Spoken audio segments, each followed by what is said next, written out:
আসসালামু আলাইকুম। টেকআসিফ.com এর পক্ষ থেকে mysql ডাটাবেজের বাংলা ভিডিও টিউটোরিয়ালে আপনাদের সবাইকে স্বাগতম। তো আজকে আমরা দেখব এগ্রিগেট ফাংশন কি এবং একটা এগ্রিগেট ফাংশনের ব্যবহার, এবং পরবর্তী ভিডিওগুলোতে আমরা এক এক করে সব এগ্রিগেট ফাংশনগুলো দেখব।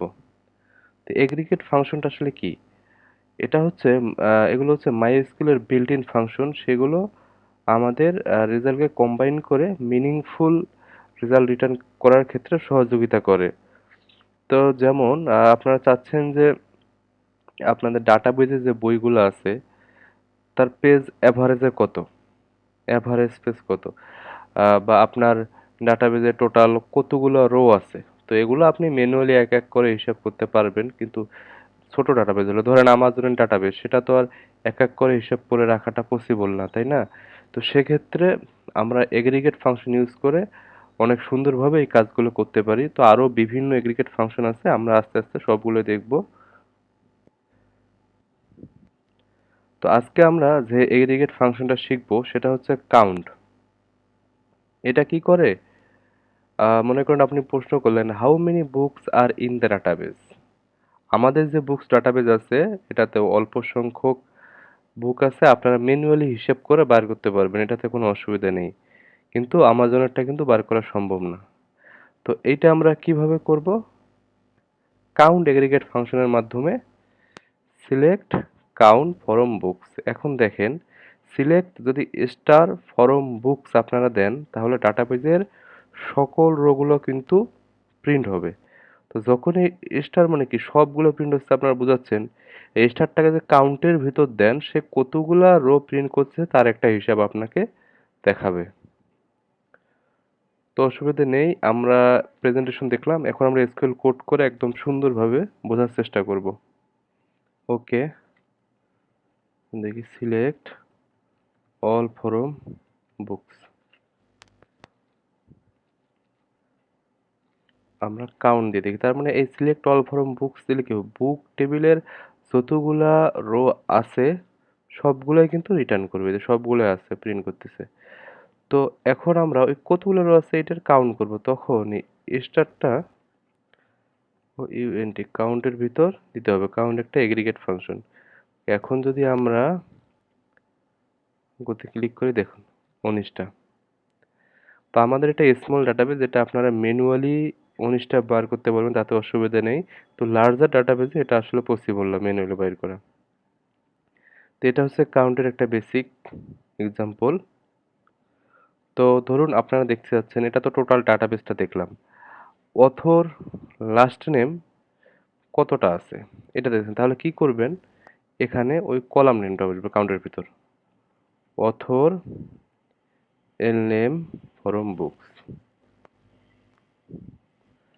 তাহলে এই যে অথর লাস্ট নেম কয়টা আছে, 19টা আছে। এবং আপনারা যদি অথর ফার্স্ট নেমটাও দেখতে চান,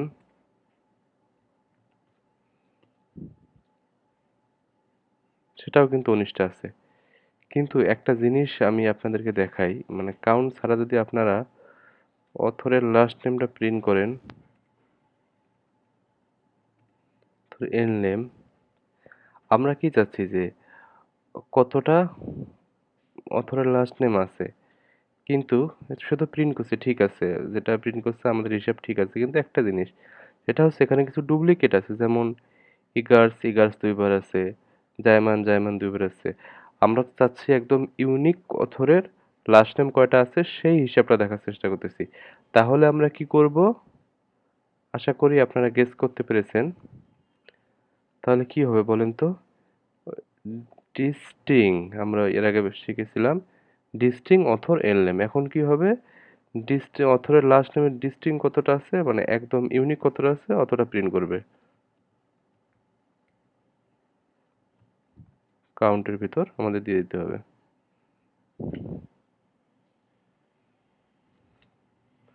এখন যদি আমরা দেখি, এখন দেখেন 11টা দেখাচ্ছে, আগে কতটা ছিল, আপনাদেরকে আরো একবার দেখাই, ডিস্টিংটা উঠাই দেন, 19টা ছিল, এখন আছে কয়টা, 11টা। তো আরেকটা জিনিস সেটা হচ্ছে এখন 11টা আগে ছিল 19টা।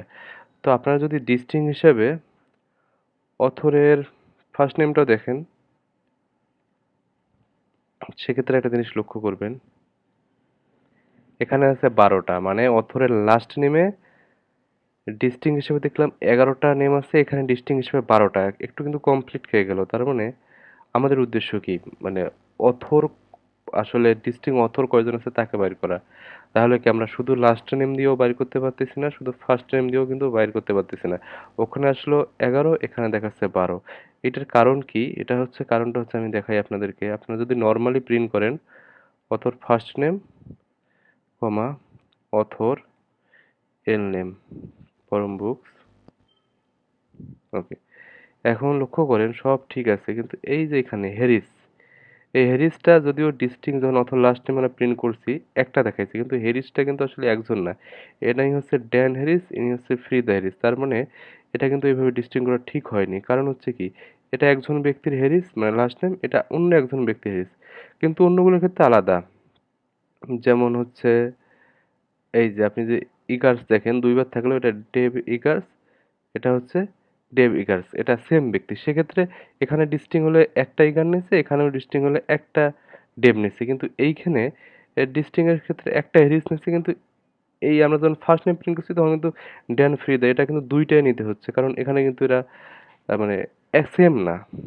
তো সেক্ষেত্রে আমরা আমাদের টোটাল অথর আসলে কতজন আছে যদি আমরা কাউন্ট করতে চাই, সেক্ষেত্রে আমরা কি করব? সেক্ষেত্রে আমরা ইউজ করব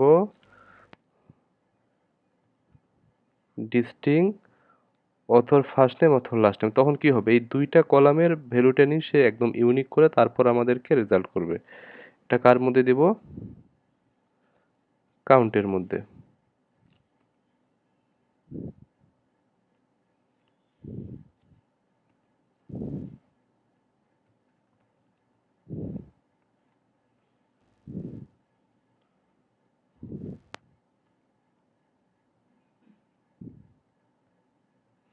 আপনারা যখন একা একা কোডগুলো প্র্যাকটিস করবেন, আপনার সাজাই করবেন, তাহলে দেখতে সুন্দর হবে এবং সহজে আন্ডারস্ট্যাবল হবে।